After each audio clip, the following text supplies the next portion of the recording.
Friends, very good evening. So ఇప్పుడు మీకు కనబడుతున్న బేబీ కండిషన్ వచ్చేసి హైడ్రోకెఫాలస్.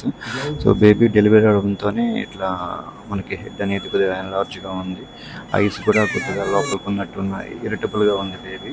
సో చూస్తే దీనికి హైడ్రోకెఫాలస్ ఎందుకు అంటామంటే, నార్మల్గా బ్రెయిన్ వచ్చేసి ఇలా మనకి సిఎస్ఎఫ్ అనే ప్రొడక్షన్ అవ్వడం వల్ల హోల్ బాడీ మొత్తం సర్క్యులేట్ అవుతుంది. సో ఈ సర్క్యులేషన్లో కానీ ఏదైనా అబ్స్ట్రక్షన్గా ఉంది అంటే, సో అక్కడ ఉన్న వెంట్రికల్స్ అనేది సో ఎన్లార్జ్ అవుతాయి. సో దానివల్ల ఏమవుతుందంటే నా చుట్టుపక్కల బ్రెయిన్ మొత్తం ప్రెషర్ పడుతుంది. సో ఆ ప్రెషర్ పడడం వల్ల బేబీకి ఇరిటబిలిటీ రావడం కానీ, లేకపోతే పైన మన యాంటీరియర్ ఫాంటనెల్స్ అలా ఉంటాయి, సో అవి ఎన్లార్జ్ అవ్వడం కానీ, బేబీ ఇరిటబుల్ కావడం కానీ, సో బేబీకి సీరియస్ రావడం కానీ, ఇలాంటి చాలా కండిషన్స్ ఉంటాయి. సో ఇది ఎంత త్వరగా మనం డయాగ్నోస్ చేసి మనం ట్రీట్మెంట్ ఇవ్వగలిగితే బేబీ సర్వైవ్ అవుతారు. కానీ మోస్ట్ ఆఫ్ ద చిల్డ్రన్ అంతగా డ్యామేజ్ ఏం కాదు. బట్ మెయిన్ దీంట్లో 2 కండిషన్స్ ఉంటాయి. కమ్యూనికేటింగ్ హైడ్రోకెఫాలస్ అంటారు, నాన్ కమ్యూనికేటింగ్ హైడ్రోకెఫాలస్ అంటారు. సో ఈ కండిషన్ వచ్చేసి నాన్ కమ్యూనికేటింగ్ హైడ్రోకెఫాలస్ అంటారు.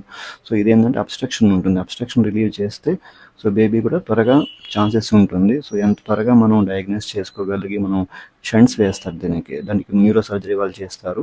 సో వీపీ షంట్స్ అంటారు. అలాంటి వేస్తే త్వరగా బేబీ సర్వైవ్ అయ్యే ఛాన్సెస్ ఉంటుంది, బెటర్ లైఫ్ కూడా ఉంటుంది.